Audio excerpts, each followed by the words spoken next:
might have come from somewhere else, but this is where we found ourselves.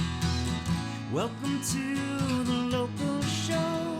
People you work with, people you know. Welcome to another edition of the Local Show here on GrassRoots Community Network. I'm Eric Skarvin, your host. Thanks for joining us, guys, in our 21st season of the Local Show here on GrassRoots TV at the Red Brick Center for the Arts in Aspen. We shoot every Wednesday afternoon here on the West End. So excited to have a first-time guest, friend of mine, and he is a treehouse dweller. He's an arborist, and I'm going to say an environmental innovator. It's Matt Franzen. Welcome to the show, buddy. Thank you. Did you like Thank that you. intro? Yeah, that was great. Is that pretty was great. thorough? That Did was I leave good. anything Yeah, out, like that's NASA about right. engineer or anything? No, or no, nothing like that. Nothing former like that. Stanford professor? Oh no, no, like that. no. Keep it. I think I got it pretty well there. Yeah, you did. We're going to talk a lot about treehouse life. In fact, let's start with that. Like, we're not going to divulge the location, but tell us a little bit about your treehouse that you live in full time. This is not our childhood treehouse. We went up and played with the tin cans with the string between them. This is pretty sophisticated. It's evolved. Well, you know, it started out just as one platform, and then it grew to 4 levels. I guess it's now four levels, two sleeping rooms or bedrooms. You could call them bedrooms, but I'm not supposed to. And then it's got a wood stove and heated floors, and it's big windows, beautiful views. How many square feet? It's about 750 square feet. Okay. 750, yeah. Okay, so like doors and windows. Yep, and doors and like windows that, and yeah. Carpeting or any of the I have throw rugs. I have some Indian carpets. You know, I mostly wool, all wool. There's one silk carpet, but yeah, wool and silk. And I try to keep all my fibers and all my solid wood mostly if I can. Everything's all natural fiber, cotton and down. I use down for insulation. I've got a bunch of down comforters from the thrift store that I use partially for insulation in the walls. And cattail down. I use cattail down for insulation. Wild. Yeah, so that's probably the the best. Cattail plants, obviously. Yeah, after cattails. That's interesting. So I harvest them locally. And what kind of a tree is it in? Is it a cottonwood or an evergreen? There's actually 6 trees. Oh, okay. So it's there's 4 evergreens. They're firs, and one spruce, and then there's 2 cottonwoods. That is crazy. Yeah. So it's kind of these trees are kind of in a circular formation or kind of irregular. There's 2 main ones at either end, and then there's 2 more on the corners on one end, and then there's 2 in the middle. And that run right up through the middle of the house. Yeah. Oh, cool. Yeah. So neat. I gotta keep those inside of I built a tube out of fence wire and some kind of it's like paper mache, except I use pine tar and charcoal. Okay. And I heat it, and I mix the pine tar and the charcoal, and then I dip strips of cloth in it, and I made like a paper mache on this wire frame that goes around the tree, so that the tree actually is outside. Okay. So that the whole tree is actually exposed to the temperatures outside. So I don't have part of the tree inside losing water or change. You know, there's not a change of temperature for the tree, because that could cause the tree to die. So I have to really be careful to take care of the trees, and I don't girdle trees. I don't put my mounting around the tree. I drill holes. Okay. Which goes through the heartwood, which the heartwood of the tree only serves as structural, and it has a defense system called barrier zones. Okay. But the cambium layer is the outside layer that has to put on a new ring every year. So that's that cambium layer. And so I've made it so that you can move the mounting outward as soon as it starts to interfere. So I can move my frames outward as it gets larger in diameter. Wild. So And you're an arborist, so you know Yeah. exactly what's going on with Yeah, the tree's so health. tree and how to biology take is one care of of my it. one of my. And what's it like living in a tree, just Oh, generally it's speaking? so it is unbelievably cool. And it moves around a little bit when the wind blows, and Right. it creaks like an old ship, you know. And it's just it's looking down on the creek, and it's just like this. It's an amazing place, and the animals wander around underneath my treehouse every day. Every morning, the deer come walking through, and the bears go walking through. And I've got a pine marten that visits me up in my treehouse pretty often, every week. Let's delve into that a little bit, because this animal wildlife like interface or relationship connection, My neighbors. dynamic, you know. Yeah. A fun story come to mind? I mean, I'm sure there's many, but I Well, mean, like interacting with these animals. There was one time a bear tried to get up in my treehouse. Oh, Yeah. so he's crawling up the tree. Yeah, and I climbing felt up. him coming, and I knew immediately that it was either a human or a bear. I can feel it in the tree while you're in there, and wow. I am especially sensitive. Oh, geez. And I felt him coming up, and I was like, oh boy, I bet you that's a bear. And I went out there, and as soon as I went out there, he started down climbing. and then I just gave a little shot of bear mace down there, and it made a cloud, and it covered that whole area. And the bear still comes around, but he looks at me like I'm from outer space or something. He's like, his eyes are this big around, and he's looking at me, and he's like, what are you? You're up in it. What are you doing up there? So he's kind of curious. Didn't see me for a long time. Didn't see me for years. Didn't know I was there. He could smell my cooking. But he was like, he'd come down, and he'd walk right underneath the treehouse, and he'd keep going. And then does the marten actually come into your place? He comes right up in there. Oh, so yeah. he comes right in there. He comes right in there, and he's like, one time I'm sleeping, and he comes right up on my chest and looks, and right in my face, looks me right in the face, and I'm like, really? So are you scared, or No, do you think I it's wasn't cool, scared or at what? all. It looked really cool. He's such a cute little guy, you know. Yeah. I don't know if you've ever seen Western pine marten. I have, yeah. But yeah, they're they're pretty just- rare to spot, though. I mean, Oh, I've seen this- them on buttermilk, is where I've seen them a couple times. Okay, yeah. Up in the branches. So you know, could be my buddy, because it's pretty close by there. But anyway, yeah. That's wild. That's so wild. yeah, the pine marten come visit me a lot, That's wild. and they mess around upstairs, and I'm like, okay, what are you doing? I go up there and check, and I can't figure out where they, but I got pictures of them, That like is just looking at crazy. me like, what are you doing? And then the one comes right up on my chest. I couldn't believe it. He's like your buddy. Yeah, he's like my pet pine marten. And bird life, I imagine, is Oh, pretty yeah, amazing, it's too. off the hook. It is off. Can the you hook. identify a lot of these birds? Like when you hear them sing, you can kind A of lot go, of nuthatch and a lot of, yes, I can identify some of them, but I got hawks, I've got voles, and just it's a crazy place. If you sit still for just a few minutes, the whole place starts to crawl. With voles and mice and fox and deer and just everything down there. Beaver, there's beaver down there. Yeah. Wow. Yeah, down by the creek. little, And moose. Wow. Yeah, and elk. It's just everything. Everything under the sun. Little Audubon center Yeah, there, yeah. little wildlife I'm center. just like right in the middle of it, going, "Gosh, thanks, you guys." Yeah. Because I feel like they've welcomed me into their space. Right. And the birds nest in places in my house, like underneath the eaves. So you and feel stuff. really connected. Like you feel like you're part of the hood. Yeah, you're, I do. You're just I do. another neighbor. Yeah, and I think they like me too. I do fire mitigation down there and by the creek, and I run vegetable oil for the bar and chain oil for the bar and chain lubrication. And I've encouraged Ski Code to do the same, but there's a lot of sawyers that are they're kind of hardcore and not. Right. But Real men use steel, yeah, they use and real steel chainsaws are powered by gasoline. petroleum oil. We put petroleum oil in our lubrication. Yeah, nothing like And oil I just and gas. the raw veggie oil makes my chains last longer.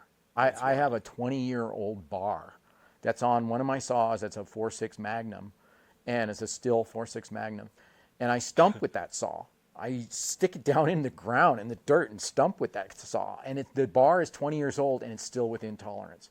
And it's all been been raw veggie oil that I buy at the grocery store. That's wild. So it's all edible. And the squirrel the other day I was down there working on some fire mitigation, and he has a handful of my sawdust, and he's looking at me like, "Hey, this is cool." And he's like, "This is good stuff." Good stuff, man. Yeah. What about one more thing before we go to break? What's a bike saw or bike chainsaw? Oh, you have an interface between a bike and a saw, or how does that? Well, no, I mounted the chainsaw on my bicycle so I can transport it different places, and it just fits right on the rack, and the bar sticks out and goes kind of up almost between my legs. But gotta be careful there. Yeah, right. It's like saw between the legs. Yeah, what could go wrong? Yeah, nothing. On that one. No. Yeah, but it's kind of funny. It's kind of funny seeing a chainsaw on a bicycle. So I got lots of crazy pictures of stuff that like solar panels on a cart that I use to cart my stuff down in there. So it's all done by hand. It's all moved by hand, but on carts with rubber wheels that are soft, so they don't really dig in. So you don't really see any trails anywhere. And I have a fat bike that I ride around. I love it. And I keep the tire pressure down low, and it doesn't leave a track. It doesn't leave a track anywhere. So it is leave no trace. Yeah. Tread lightly and all Tread that good very stuff. lightly, yes, very lightly. All right, buddy, we're going to take a quick break, rehydrate for some heavy conversation. All right. Getting into some of your innovations that you have up in the yeah. treehouse. Yeah. Some really neat stuff Matt's got going on up there in the treehouse, living there. And we're going to take our own break of the show first, guys. I do want to thank our summer underwriters for making this series happen. June through September, we've got Bridging Bionics, Haiti Children, Highlands Ale House, Independence Pass Foundation, Klug Properties, Paradise Bakery, Pitkin County Solid Waste Center, Red Brick Center for the Arts, Sundog Athletics, We Cycle, and Wheeler Opera House. Thank you guys so much for funding our series. I really appreciate you as underwriting sponsors. We'll take a 2-minute break. We'll be back with Matt Franzen and so much more, so don't go away.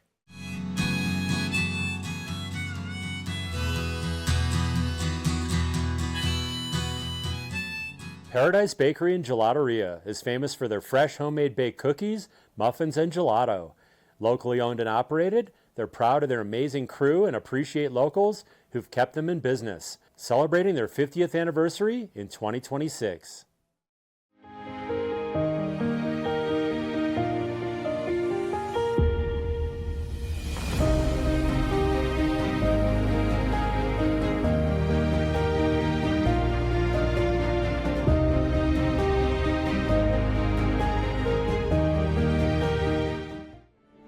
Join the string beans in helping reduce food waste in our community.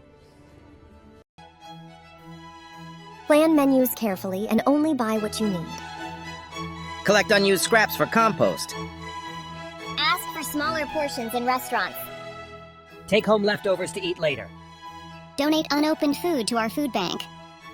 Let's work in concert to reduce food waste.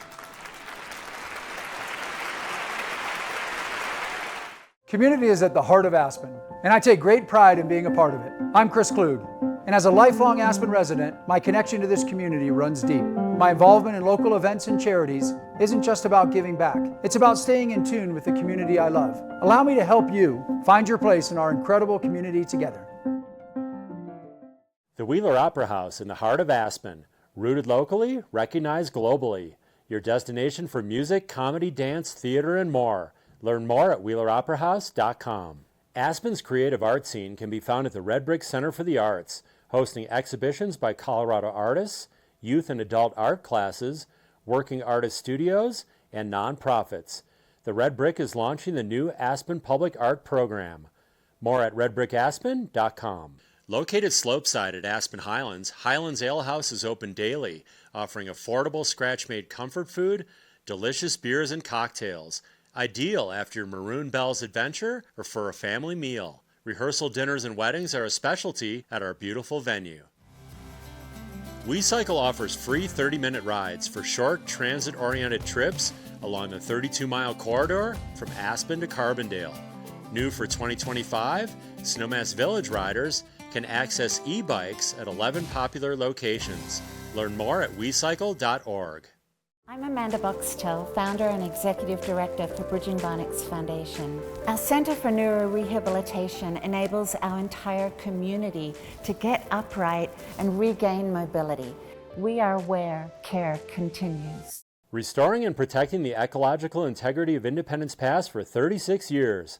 Independence Pass Foundation works with volunteers of all ages to take care of the place we love. You're invited to enjoy and appreciate our extraordinary backyard. Welcome to the local show. People you work with, people you know. Hey guys, thanks for sticking with us here on the local show, featuring inspirational locals each week here on Grassroots Community Network. And I've got an inspiring friend here on the show leading the charge with some really neat environmental innovations. But before we delve in to the technical aspects of your innovations, Matt, what do trees offer us? Well, everything.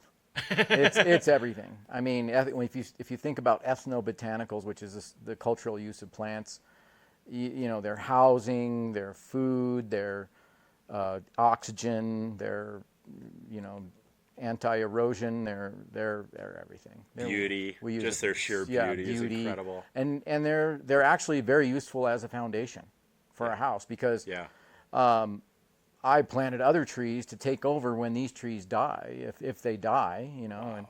and they should last a lot longer because I'm feeding and watering them. So I should be able to get 100 years out of them.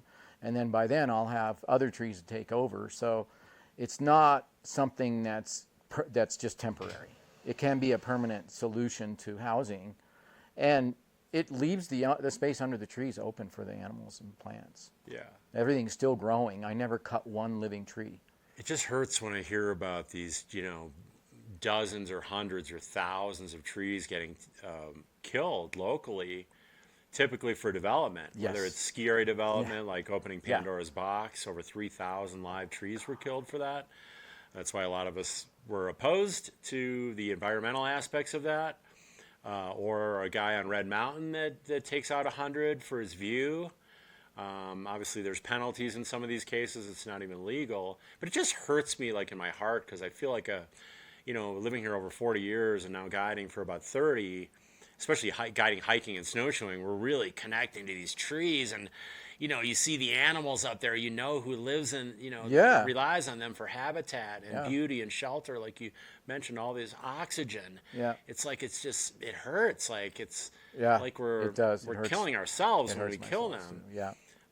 But let's zero in a little bit, because like just getting in and out of the treehouse is a bit of an adventure. Yeah. Can you describe that? There's a bit of a zip line. Yeah, a zip line. The minute I had a platform at about 60 feet from on one side, the minute I had that platform put in, I put a zip line in and started zip lining material in there.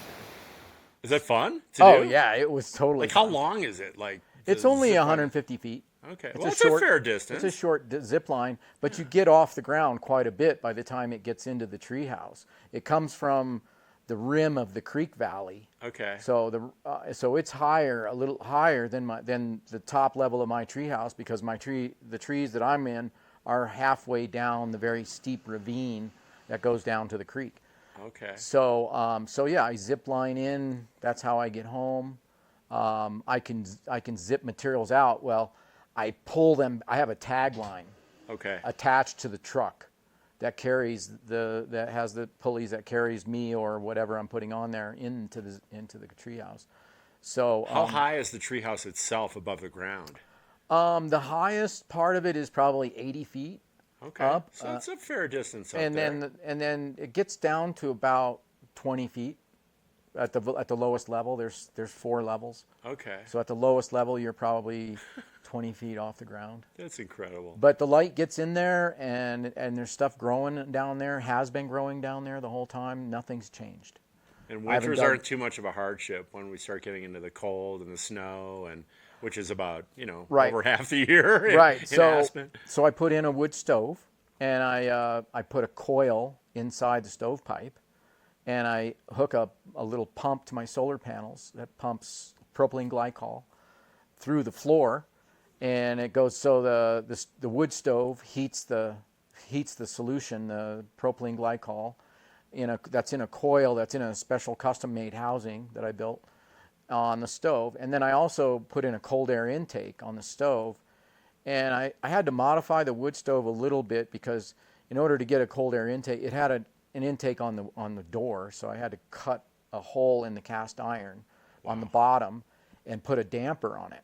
Okay. And then so the manifold that comes in for the cold air covers. There's a reburner inside the stove that I purchased. It was a kind of an aftermarket thing, but it didn't really work that well until I modified it because it was just letting a lot of air in, too much air in. So the way I put the damper on it on the firebox and then kept the reburner on inside the manifold. So the reburner and the firebox are both taking air from outside. Okay. So it doesn't change the air pressure. All heating systems for all homes are required to have a cold air intake except for wood stoves, which I don't understand. But mine has a cold air intake. And then the damper allows me to shut it down after it gets real hot, to shut it down, and then it makes charcoal. Right. Talk about that a little bit. So charcoal or biochar is the best. It's the best thing to use in compost because it doesn't allow the nutrients from the compost to leach into the water and pollute the water, which is a really big problem. Right. A lot of the fertilizers that we use just end up in the water. Right, safe for farming. Yeah, and the plants don't get to use the fertilizer. Right. Because there's no carbon in the soil to hold it there. Right. Carbon, biochar, and activated carbon, a tablespoon of it has a surface area of a football field. That's incredible. So that surface area is housing for microbes. And we have a housing crisis in our culture, and we have a housing crisis in the soil. Or actually, I should say that we have a housing crisis in the soil, and now we also have a housing crisis in our culture. Yeah. So, but it keeps the nutrients in the soil where the plants can uptake the nutrients, and keeps it out of the water, so it keeps the water clean and the plants nutrified. It also neutralizes the smell from compost. Like I have a composting toilet that has zero odor, has no odor.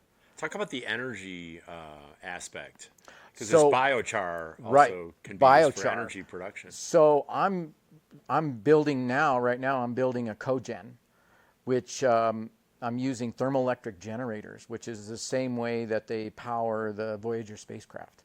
Neat. And these thermoelectric generators produce power from the difference between hot and cold. They don't actually use heat. They use the difference between hot and cold, similar to the way a hydroelectric generator uses water pressure, but it doesn't actually use water. Right. The water comes out the bottom the same amount that goes in. So it doesn't use water, it uses water pressure. And so these thermoelectric generators, I have them so they are mounted on the sides of the stove, and they're liquid cooled on one side, and the stove heats it on the other side, so that I can produce almost 1,000 watts of electricity. Wow. And the new stove that I'm building has a retort chamber for making biochar. It's a special chamber that doesn't allow oxygen to get into the biomass, and so it keeps it makes biochar, and I can heat it to make activated carbon too. But the opening is on the bottom, and I have air tubes that come in that feed oxygen right where the opening is. So the gas, which is called syngas, that is produced when you make charcoal, it's called pyrolysis. The process is called pyrolysis. The syngas is almost pure hydrogen. So when you burn it, it's water vapor at 800 degrees with a little bit of carbon monoxide, and that burns too. So most of the exhaust from my wood stove is going to be mostly water vapor, and it makes electricity, and it makes carbon. It sequesters carbon for 1,000 years. Biochar, you can put it in the soil and it'll stay there for 1,000 years, and if you're not plowing. But so it's carbon negative by a lot. The whole system is carbon negative. So my heating system for my house is carbon negative, and the biochar that I'm making, I'm using in my compost and as a soil amendment, and it keeps the water clean, and I get electricity from the whole thing too. And this could have other applications, obviously, so right? Heat, electricity, for either residential, commercial use, right. or and I can make activated carbon because it's a kiln type system, and it's a removable chamber, so I can take it out and have another one ready to put in there when one set goes off and is done. I can put another one in there and cook it off and let that one cool off, and it makes the biochar. It can make activated carbon for filters. So my next plan is a recirc shower and a recirc clothes washer.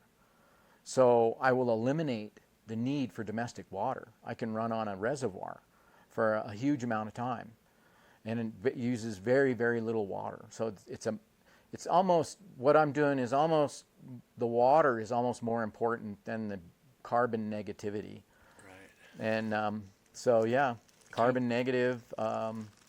Like, how could people find out more? Like, do you have a website or any kind of I'm on social media? I'm on Facebook. I'm Okay. on Facebook. Buddy, I wish we had more time, but I'm glad we had the time we had, and I'm so grateful for your time. Oh, my pleasure. My pleasure. Small token Great. of my appreciation. Eric's Organic Cookies. We'll have to have you back on because I want to delve a little bit more into kind of the broader Great. applications of Yes. some of your technology. Yeah, But I got some really super cool stuff. interesting. Can't wait to visit the Treehouse, of course. Oh yeah, you got to get there. See It's if I really can cool. call the Pine Marten over. And Yeah. Did you have fun? Oh yeah, it was awesome. Thanks for joining us, Oh, Matt. my pleasure. And thank you guys above all for joining us this week on The Local Show. See you next week, guys. Paradise Bakery and Gelateria is famous for their fresh homemade baked cookies, muffins, and gelato.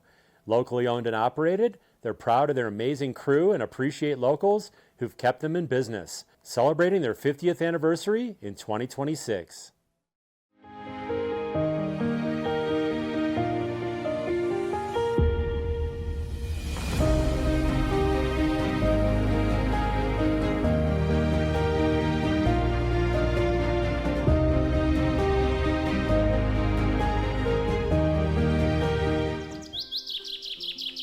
Want to live like a local? Help us reduce food waste, a major contributor to climate change. You can help in 3 simple ways. Plan menus carefully and only buy what you need. Collect unused scraps for compost. Buy ugly fruits and vegetables. Reduce food waste. Live like a local.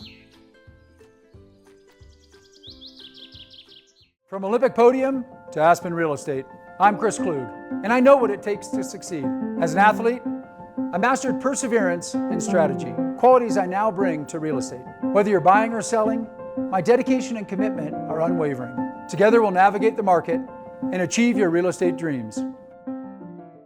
The Wheeler Opera House in the heart of Aspen, rooted locally, recognized globally.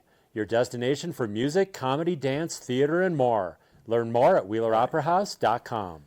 Aspen's creative art scene can be found at the Red Brick Center for the Arts, hosting exhibitions by Colorado artists, youth and adult art classes, working artist studios, and nonprofits. The Red Brick is launching the new Aspen Public Art Program. More at redbrickaspen.com. Located slopeside at Aspen Highlands, Highlands Ale House is open daily, offering affordable scratch-made comfort food, delicious beers and cocktails, ideal after your Maroon Bells adventure or for a family meal. Rehearsal dinners and weddings are a specialty at our beautiful venue. WeCycle offers free 30-minute rides for short, transit-oriented trips along the 32-mile corridor from Aspen to Carbondale. New for 2025, Snowmass Village riders can access e-bikes at 11 popular locations. Learn more at wecycle.org. Since 1996, Sundog Athletics offers professional instruction and guiding in 8 mountain adventure sports, including Aspen's exclusive e-biking and canoeing adventures. More at sundogathletics.com. Welcome to